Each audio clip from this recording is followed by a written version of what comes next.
Hi, and welcome back to Football Made Simple. Barcelona currently lie 9th in La Liga after an incredibly poor start to the season, admittedly with a game in hand over most teams. They have won less than half of their league matches so far this season and are only scoring around 1.6 goals per game, whilst conceding a goal per game. Koeman is under increasing pressure, and many are surprised that he's still in charge. But what exactly is going wrong with Barcelona? In this video we take a look. And if you want to keep up with Barcelona or any club of your choosing, the free OneFootball app is perfect for you, and you can download it now through the link in the description below.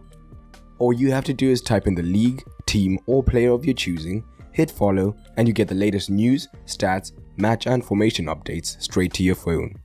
If that sounds good, download it for free whilst helping to support the channel through the link in the description below. To assess everything that has gone wrong at Barcelona over the last 8 years or so would require a feature-length film, so we'll focus on just a few key areas, mainly on the pitch this season and prior years, the poor squad building, and finally the MESSI problem, or now the lack of MESSI problem. So what has been going wrong tactically this year? Well, last season Barcelona started poorly, but had a remarkable turnaround when Koeman shifted to a back three. So far this season, Barcelona have reverted to a back four in all 7 league matches so far, with the personnel often looking like this. And this has meant firstly, they are now more vulnerable when being pressed high up, as they only have 2 centre-backs, as compared to the 3 centre-backs of last season, who would have meant that the opposition would have to commit an extra man to the press. And Koeman's reverted to an old tactic, with Busquets dropping between the centre-backs during the build-up. So, both versions end up with a back 3 in the build-up, but there are a few key differences. In the prior season, it was often Frenkie de Jong who started as a centre-back in the sweeper role. This firstly meant that Barcelona would have an elite ball progressor in a settled position during the build-up, helping them to get the ball forward efficiently. But now, firstly depending on the speed of the press, it can be more difficult for Busquets to get back in time to create this 3 versus 2. Secondly, when Koeman was using the back 3, Busquets was in his preferred position in the midfield, simplifying his job of receiving and advancing the ball to the next phase. But now, there's once again onus for the heavily aging Busquets to put in the legwork to get in and out of the midfield. And higher up the pitch last season, Koeman used an unorthodox but effective strategy after switching to a 3. MESSI and Pedri started nominally as the wide men, with Dembele as the centre forward. In MESSI and Pedri, you had 2 players happy to drop deeper to create overloads in the midfield or to remain between the lines. At the same time, Dembele had lightning pace. So if the opposition centre-backs tried to close down the men between the lines, it forced them to have a higher line, giving Dembele more space to hit. But if the centre-backs dropped in anticipation of Dembele's run, then Pedri, or MESSI in particular, could receive the ball between the lines and cause chaos. But this season, the attack has been less effective at times. Koeman has somewhat abandoned the quote-unquote Barcelona way, when Luke de Jong has started as a forward, with Depay wider or in behind him. If Barcelona try to play their normal game, then de Jong looks out of place and less able to contribute in the build-up play. But against Bayern in particular, we saw Barcelona often struggle to deal with the consistent pressure, leading to constant unscrupulous long balls from back to front, where essentially only one player was suited to playing in that manner. And the attack has not been great, even without Luke de Jong on the pitch. Memphis Depay has been the primary centre forward and has been one of the bright spots for Barcelona, and he has been great, with just enough pace to get in behind high lines at times. But for the most part, Depay has been looking to drop into the 10 role to provide a creative outlet. So it has been the role of the midfield and the wingers to try and make runs in behind him when he does, and they do not necessarily have the pace to get in behind, so this can quickly become ineffective.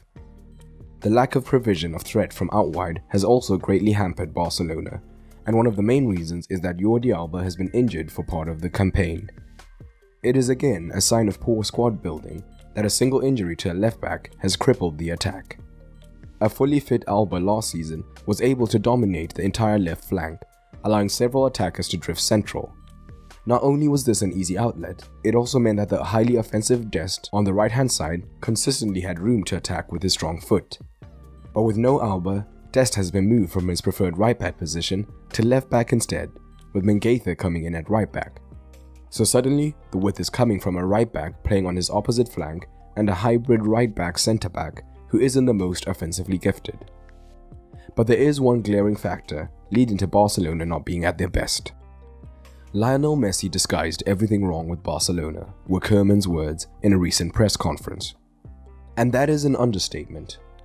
Barcelona has been battling with Messi dependencia for almost a decade now, and are now facing the consequences. And yes, every team is dependent on their best players, but we have seen Real Madrid cope at league level at least with losing Ronaldo, and teams like Manchester City win the league without De Bruyne and Aguero in different seasons, and even Chelsea have moved on from Eden Hazard. Messi dependencia was less extreme in the early 2010s, but even then it was obvious how when Messi was injured or not playing at his best, Barcelona were considerably weaker. And as the Barcelona midfield went from the greatest of all time to slowly aging, the reliance on Messi became greater and greater, especially when he played on the right and cut infield to play as a midfielder. Even in the MSN era, Enrique often looked to bypass the weak midfield to get the ball into attack and Messi as quickly as possible. From there, Neymar left, and the midfield continued to weaken, all meaning more and more pressure was heaped onto Messi's shoulders. And comparing this season to last season, we can see the gaping hole at 10 for Barcelona.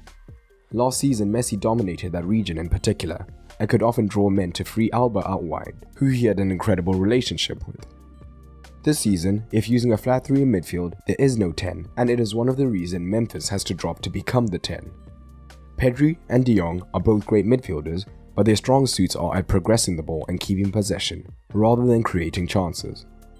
We have seen Coutinho get more game time this season, but still, he has only played 205 of a possible 630 league minutes. So, it is no surprise that when the heart of a team already on its last legs was ripped out, it began to fall apart almost completely. And this is a symptom of the poor squad building that has been going on since the La Masia generation. We could go in depth on Bartomeu, but we'll keep this section short. The squad building has failed in 2 key ways. The first is using legendary players until they're well past their prime. Of the current crop, Piqué and Busquets are well into their 30s, and even Alba is showing signs of slowing down, and is still played whenever available. The same has happened in recent years with the likes of Iniesta, Xavi and more. There have also been poor transfer decisions, such as allowing Neymar, one of the few players who could ease Messi dependencia, to have a release clause low enough for PSG to trigger. This led to overspending on the likes of Dembele and Philippe Coutinho, which did not help their financial situation. The likes of Paulinho and Griezmann would also come in for sizable fees. Players such as Suarez may have been let go at the right time if the correct replacements were brought in, but instead, more aging and injury-prone past their best players were brought in as replacements. All of this has contributed to reduced performance and an all-time great in Lionel Messi leaving the club. This is just the tip of the iceberg of everything going wrong at the Spanish Giants, so I want you to comment down below. What else do you think is going wrong? What will be your first step in cleaning up the mess at the club? And if you enjoyed this video, you may also enjoy the FMS Patreon. On Patreon, you'll get early access to videos, exclusive videos, as well as the ability to vote on various polls and so much more. It's a great way to support the channel, and it is now cheaper than ever. All you have to do is head over to patreon.com/footballmadesimple, or press the card in the top right or the end card at the end of this video. And I'd like to give a personal thanks to my latest high tier patrons, Whale and Ricardo Caputo. But that's all for today, and remember, keep it simple.